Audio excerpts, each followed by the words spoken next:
Perkenalkan, nama saya M. Abu Bakar Al-Faruq dengan NIM 09030282428050. Halo semuanya, selamat datang di video ini. Pada kesempatan kali ini saya akan menjelaskan secara lengkap bagaimana proses membangun sebuah model artificial neural network untuk memprediksi apakah seseorang memiliki risiko terkena diabetes atau tidak. Model ini menggunakan dataset yang cukup terkenal, yaitu Pima Indian Diabetes Dataset. Dan video ini akan menjelaskan alur kerja dari awal sampai akhir secara runtut. Sebelum membuat model, kita perlu memahami data yang kita gunakan.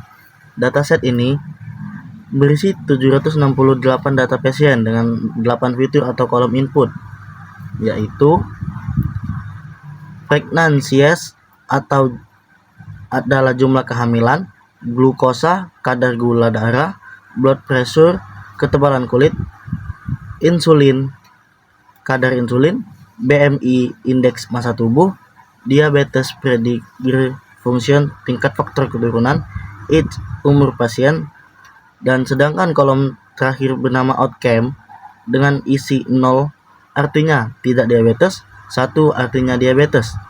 Tujuan kita adalah membangun model yang mampu memprediksi nilai outcome hanya berdasarkan 8 data kesehatan tadi.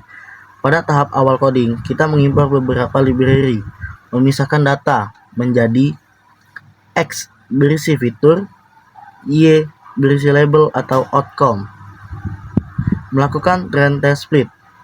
Karena setiap fitur memiliki skala angka yang berbeda, kita melakukan standarisasi menggunakan standar scalar.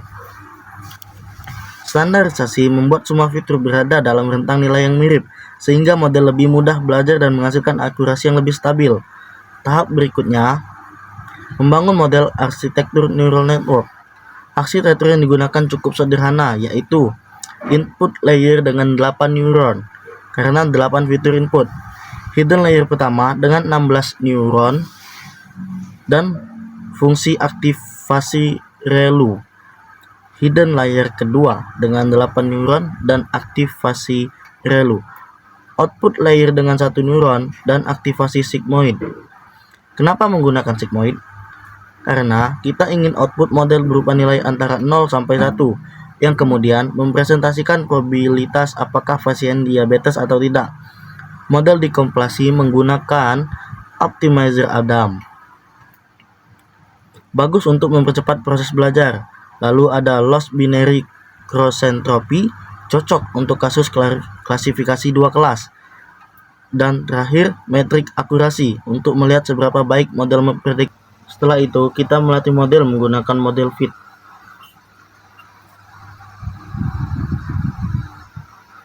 Dengan 50 epoch. Epoch adalah jumlah berapa kali seluruh data latihan digunakan untuk memperbarui bobot model. Setelah proses training selesai, model diuji menggunakan data testing yang tidak pernah dilihat sebelumnya oleh model.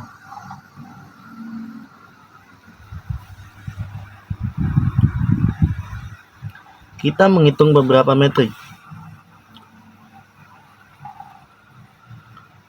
Confusion metric menunjukkan jumlah prediksi benar dan salah. Classification report yang berisi precision, tingkat ketepatan prediksi, recall, kemampuan model mendeteksi kasus diabetes, F1 score, keseimbangan antara precision dan recall. Biasanya, model neural network sederhana untuk dataset ini mencapai akurasi sekitar 70-80%, tergantung preprocessing dan arsitektur.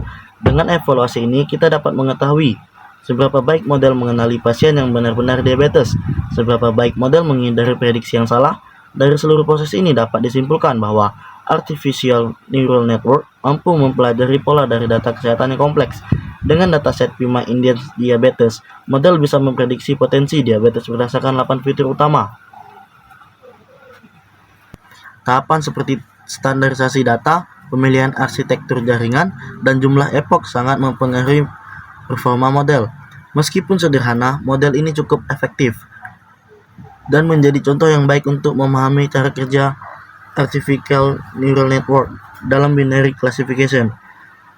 Model ini dapat dikembangkan lebih jauh dengan menambah jumlah layer, menggunakan teknik regularasi, menambahkan visualisasi EOS dan akurasi, Itulah penjelasan mengenai proses membangun sistem prediksi diabetes menggunakan Artificial Neural Network dan Pima Indians Diabetes Dataset. Semoga penjelasan ini bermanfaat untuk presentasi, laporan maupun pembuatan video pembelajaran. Terima kasih.